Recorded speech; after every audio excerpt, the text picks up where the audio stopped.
There's a moment that Ashley talks about in this episode that really stuck with me. She's sitting in her car, driven to a networking event, a paid networking event, by the way, and she thinks, I can't do this. I don't want to go in and speak in front of all these people and be in front of all these people. And all she wants to do is just turn back around, drive home, and have a cup of tea. Now, I'm sure that you've been in a situation like that. I know I've been in a situation like that where you really had to G yourself up and push yourself to go through and do that thing that you really don't want to do. Or maybe you haven't. Maybe you have actually driven home and avoided it. But either way, what is amazing is that just fast forward to a couple of years later, and Ashley is now speaking on stage at Aston Villa Football Club, and she's so confident, she's owning the room, owning her message. You can't shut her up. Welcome to the One Life School podcast. And in this episode, I chat with the amazing Ashley Walker, who is the founder and director of HSC Advice UK, an award winning health and safety company that supports other businesses to achieve their health and safety compliance. Ashley is just an inspirational example of what can happen when you push through the fear and the limitations that are holding you back. And she's gone from being fully employed to now having her own company and employing 4 staff. And she's taken over the health and safety world by storm. In today's episode, we dive into that conversation and we talk about so much: how to build confidence, how she overcame her imposter syndrome, how to set boundaries around work and life, and the importance of being a nice person as well in business. All of these and so much more. So if you're building something meaningful and you want it to feel good as well as be a success, then I promise you will be so inspired by Ashley. She is incredible and she's such a lovely, nice person too. I hope you enjoyed this episode. And one more thing, before we dive into the episode, I would love to invite you to my life and business planning party. Although having a business is optional, you don't need one to attend. So we meet on the last Tuesday of every month. And if you're watching or listening to this in real time, this means our next one is the 29th of April at 7 p.m. via Zoom. And it's just a really nice space for people to come together, do a bit of reflecting, thinking about the month that's passed, and creating and planning for the month that's to come. I guide and facilitate it all and will provide some prompts. So all you need to do is just show up. Smile is optional, but bring your favorite party drink. And we'll just have a really nice time creating, planning, reviewing, sharing. If that sounds like your vibe, then I would love to have you there. Tickets are £10 and there is a link in the description to this episode. All right, let's get cracking. For the next section of the podcast, Yes. it's all about how you have blown your own mind, because I think that often in society, we really value external things like success. And I mean, you already have a lot of external things in terms of business and the awards, like literally. Yeah. But also I'm Yeah. interested in like your own personal reflections on yourself and how, you have expanded and grown beyond what you thought you could do. Yeah. Yeah. Yeah. So what's Yeah. an example where you have blown your own mind? Blow my mind. Mm. So I mean, I suffered really badly with imposter syndrome when I started the business. And also I found networking really such a big deal that sometimes I would drive to a networking event and sit in the car and go, do I really need to go in? Can I just go home and have a cup of tea? And I, 2 occasions I did. I drove back home, paid for the networking session, just because sometimes I can be quite introverted. You might not think me blabbling on now, but I do find it difficult meeting new people in big groups. Mm. If it's a client, if I'm going to a client's site, completely different. It's really strange how that works out. So in terms of my self-confidence and stuff like that, when I did a panel talk this year, last year technically, at Aston Villa Football Club for they're called My Compliance. It's like a health and safety software system, really good. We've used it in a few clients now. And they invited me to talk on a panel. If you asked me to go on a panel 4 years ago, not in hell's chance I would have sat on a panel talking to a big room of people about health and safety and compliance and software. So that I was like, I did it. And it's funny, I was so nervous, like driving down. Tiffany was with me. She was like, you need to calm down because sometimes if I get that nervous, my legs will shake. Mm. Literally, my knees will knock together. And it's trying to find those coping mechanisms. And I was so nervous. But then when we got there, we were talking to people, it's really relaxed. And then I got up on the stage and sat on the thing. Could you shut me up? No. I'm going to ask a question. Who wants to go first? I'll answer. And it's really funny and coming off that stage, I thought, yeah, yeah, I've sort of my self-improvement there was like shone through, I think. Mm. Yeah. Um, and that imposter syndrome, whenever I had a call from a client, potential client for a quote, I'd be sat there like, oh, do you think they'll like me? Or like, should I just take some money off because they think it might be too expensive? And now it's I know our time and our value of our time and how long it takes to do certain things. So I know our prices are right for what we do. And I 100% back it up. So now if I have like a sales call, and I hate the thing of saying sales call because I'm not a salesperson. Anybody you speak to, I'm like, oh yeah, I should send you a quote, shouldn't I? And but I know I back myself up with how much we charge and what I value us at. Um, and I think that's just growth over time of going through like working with different clients and how people pay, and you just learn so much. And Mm. it's yeah, it's interesting. Yeah, that's amazing that you can reflect on that moment. And just to share really quickly, the only time I've literally had my knees knocked together was one time when I was doing karaoke. And I stood up and I was just like, oh my God, I'm clearly. What is going on with my knees today? Can't control them. Yeah. I remember clearly when that happened when I first started my career. Like when I moved down to London, we had to do a presentation to the room. Oh my God. And they used to like the what are they called, those stands that Yeah, you like can't think what they are. yeah. And they moved that out the way because I thought, oh yeah, I could just hide behind that. Of course, for my presentation, they moved it out the way. But yeah, it's funny as you become older, you you kind of grow in yourself and you become less tolerant to shit. I'm Mm, gonna say, like, as I've grown older, that, if someone's not not not treating us well as a supplier, I'll be like, sod it, I'm not working for you now. Like I'm not your skivvy. Don't talk to me like crap, you yeah. know. And I really want to work for some really good clients that really want to make a difference, and treat their people with respect. Because we see everything as health and safety people.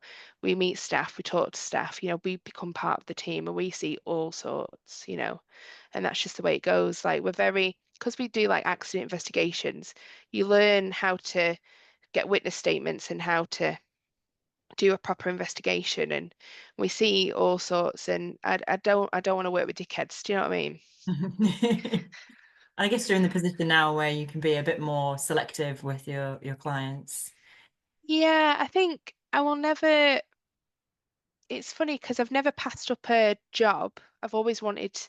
I think it's our referrals. I think we're working with the right people and referred to the right people that have the same values as us, like to try and take care of each other and like build a community, I suppose, like within the work that we do. But there have been occasions when I first started out that I would have I'd go do an inspection on a construction site, and the site manager was like having a go because I did an inspection at a different site, his mate was, and I gave it a bad score. And he was having a go at me. I was like, have I just turned up to this? And like shouting in my face.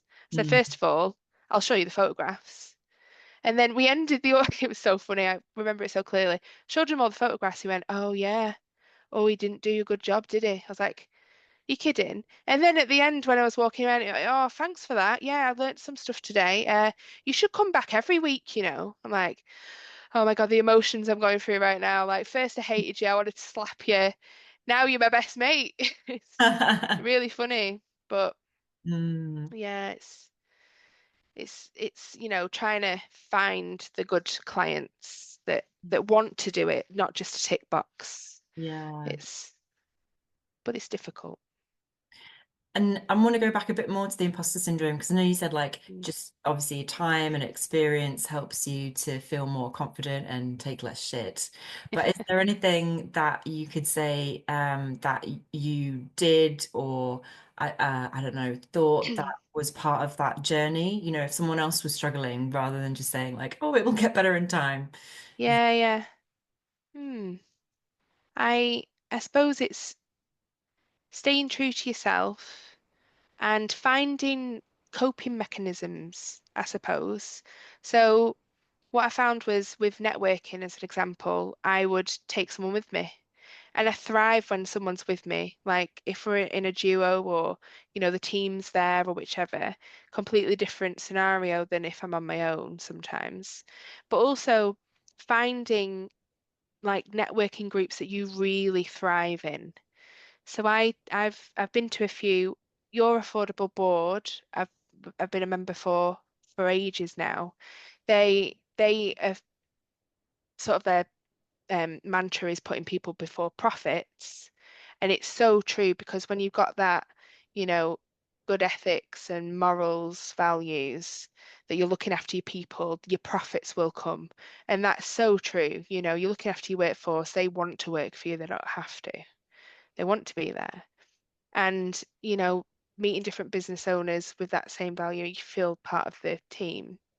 Pink Link I'm part of. I really enjoy because the women are so lovely and so encouraging. I've never met more encouraging people, like completely separate to health and safety. Like if you're in a networking group of health and safety people, most of the time it's not that encouraging. But chamber events, different things, trying to do different things, go to different places to really push yourself because you do have to push yourself in life.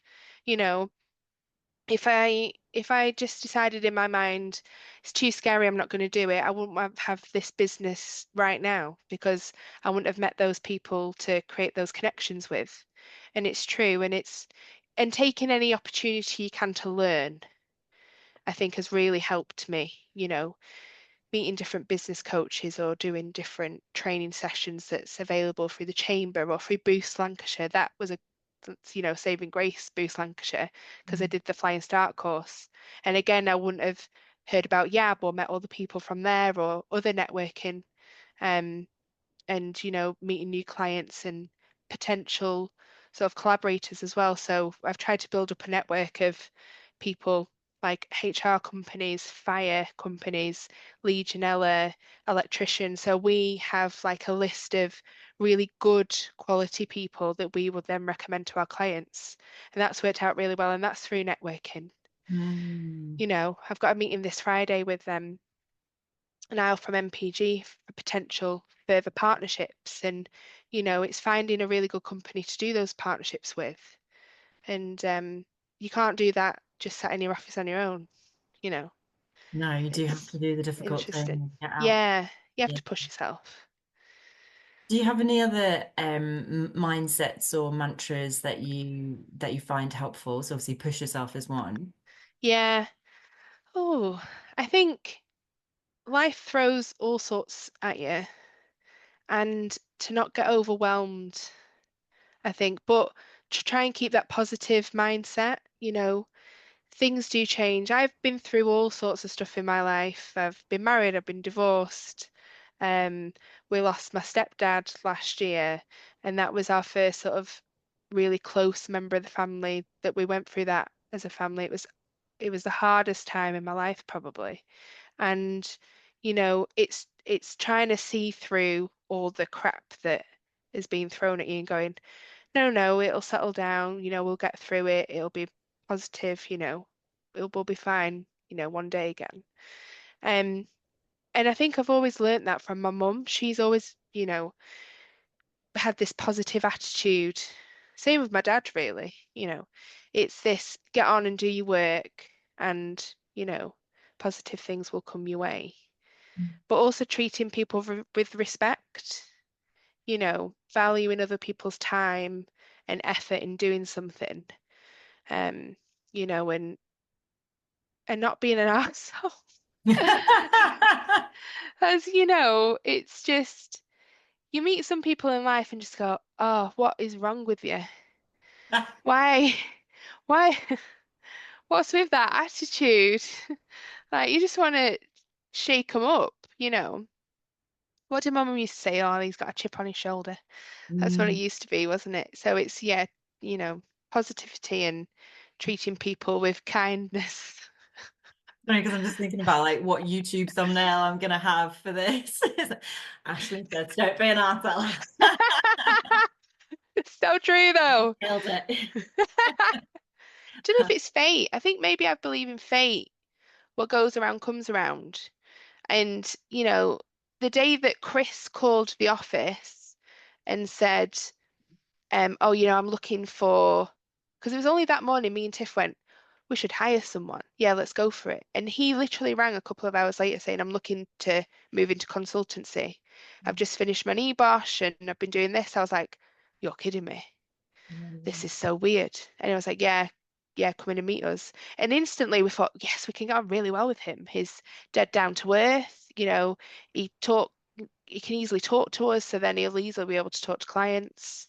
And the business has just gone, upwards since he joined because I've had another person who can do, not just learn, but I can allocate work without me doing it because it's really difficult to be working on the business when you're very much working in the business. That Yeah. is one of my biggest difficulties. Um, just to come back to that fate, it sounds like there's a lot of synchronicities, in the way that you've described the timings of certain things, like the next Yeah, day someone phones you, and then it's yeah. yeah. And I go with my gut. You have to go with your gut sometimes. Well, Mm. all the time. I will say all the time, go with your gut. If you think something's right, then as long as you've done your research stuff. Done But your risk assessment. yeah, do your risk Risk assessment. assessment first. Assess those hazards. Gosh, you've learned so much already. I love it. Um, Yeah. so I'm also curious because I'm a real productivity nerd and I'm really interested in how people actually like move forward on a habitual or like behavioral because like you say, there's so much coming at you. You can be really overwhelmed with trying to manage all the things. Yeah. So Oh, do yeah. you have like a habit or system or is there something in place which helps you to move forward with intention consistently? Yeah. I am a big procrastinator, and I learned that very early on in my career. If I get overwhelmed with something, doesn't get done, and nothing else will get done because I'm in that much of a tiz. So early on, I learnt I need to-do list. One and only to-do list, not different notebooks, not using one diary on my laptop, one diary on my phone, and all of that. Everything has to be synced. So I have that because we use Microsoft Office, SharePoint, Outlook, and I have the Microsoft to-do list on my laptop, which is synced to my phone, which is synced to my Outlook, so I can see when I've got meetings and stuff. And having that consistent list, but because it's on my phone, if I think of something, I will instantly put it down just as a just as a note in that to-do list, just to then when I look on it properly, I know and prioritize my work because I have to be on the ball with everything. Because if anything slips, then everything else slips. And, an example, last working day of every month is invoicing day. If I don't have that in my diary, then I will forget. Hmm. Clearly, last working day is payroll and invoicing day. Never forget payroll. Couldn't pay myself, so never forget payroll. Oh, I've got bills. Oh, payroll. And it's funny how I've learnt those mechanisms early on in my career that helps with that. And I've probably got ADHD. My partner always says to me, "You're ADHD." well and truly, because there's certain things that I'll go through that I'm thinking a conversation, I'm not saying it, and then I'm thinking about it, I'll write it down. And I think I've had that conversation with that person and I clearly haven't. Mm. And just it's trying to be on top of it all the time, which is exhausting. But then my new mechanisms now is learning how to delegate properly Mhm. because I can be a control freak. Everyone will say it. If I think someone else isn't going to do a good enough job, I'll do it myself rather than teach them properly. And it's ridiculous. But now I've learned certain things with Chris and Tiff and Georgia in the past of how to delegate it and train them how to do it. Then they just run with it. And, that's been quite hard. But yeah, and we've got so many different software systems out there now that can help with those sort of habits and sort of things that you need help with to operate, I suppose. Yeah. Yeah. But I need my downtime as well. Mhm. Because so for the last maybe 3 years, well, when I first set it up for 3 years, this year I've tried to really hone in on it. Um, I would bring my laptop home, do work from home in the evening. It would drive my partner crazy because we're trying to hang out in the evening and I'm sat there with a laptop. And it was really frustrating. Even for me, it was really frustrating because I wasn't turning my brain off. Just because I was overwhelmed with so much work to do or work on the business. So I could just do a social media post, couldn't I? Just something that I would feel guilty if I didn't put enough effort in. Because you read all these books like Stephen Bartlett working stupid hours and whatever. Like that was a cool thing that you work till 4 in the morning. If I work till 4 in the morning, nothing will get done the rest of the week because I need 8 hours. But now I've put in a thing where like I'll put my phone on the other side of the room to charge. It's not next to my bed anymore because I will just doom scroll TikTok hours. So now I'll put it the other side of the room and I'll read like a chapter of a book. I have to because that's just my little downtime. Mm. Yeah. And I've got an allotment as well. So I got that last year. Oh, So lovely. that is my hobby and I'm obsessed with it. So that's like I've loved it because it's outdoors. I can take the dogs, um, getting fresh air most of the time in the rain. But just seeing something that you've created and grown, and then you can eat it because I love food. But yeah, that's like my downtime. Mm. And try and go there so many times a week, when the weather's good. First time back this week officially after I think it was September, October last time I went down ready for winter. Oh, Shut up no. for winter and now I've reopened. Yeah, I get. Yeah, but you need that downtime, don't you? Because if you're just talking, like thinking, doing your work constantly, you're just gonna burn out. Yeah. What's one thing that you would say to someone who might be identifying with what you're saying around feeling like you are bringing work home and that it's hard to to let go of that identity of working loads or being Yeah, that I'm not working enough? What's something that yeah. or It's so hard because starting a business up, I don't know what it is. I think people think, oh, I'm gonna start a business and instantly I'm gonna be earning all this money and I can take holidays when I want and I can do flexible working, I can take the afternoon off when I want. And that's what I did think at first. And it's the opposite. I took 5 days annual leave last year, five, because I couldn't switch off. So I think it's being really strict with yourself and being consistent. So if you decide, right, from 8 p.m. onwards, no work, will that work? I don't know. Because sometimes if I have a really busy week where I'm out all week, I know I'm doing work in the evening to catch up on admin and stuff like that. But then some weeks I'm not out at all and I'm in the office all day. And I could literally take the last 2 days, 2 hours off each day if I can to go do something. And it's understanding it's up and down, up and down. But you've got to treat yourself with respect because yeah, you could sit all night doing social media posts, But will there be good quality if your brain's like just in stagnant mode, and like you'll end up just suffering with fatigue, Mm. and then you won't be able to operate properly. So I did this thing sort of late last year where I've decided between 10 p.m., 10 a.m. and 3 p.m. they're my core hours. I am doing work within them core hours to a really good quality. I'm not getting distracted. Either side of that, as long as I've done my core hours and I've got that work done, then I'm letting myself off and just being kind to yourself with that. Like that. That's a Yeah, good kind of yeah, deadline to keep you focused when you need to be focused, yeah, and yeah, then kind of a bit more relaxed. Because I think sometimes that's the hardest thing when you have to do stuff. I speak as both a like person who has to drive myself in the business, but also in my own like work in yeah, this. yeah, And there can be moments where, 8 hours is a long day to fill, and to maintain that energy and consistency you can end up feeling like you're dipping in and out a lot and not really enjoying your focus and attention. Whereas yeah, that shorter period, then you can yeah. smashed it, done. Done it. Yeah, boom. And Mm. then you get that not adrenaline feeling. What's that? Dopamine hit. That's what people keep saying at the moment. You get that dopamine hit, which that it, most of the time when you buy something, isn't it? You get that dopamine hit. Oh, it's been on TikTok shop. Yeah. Something like that.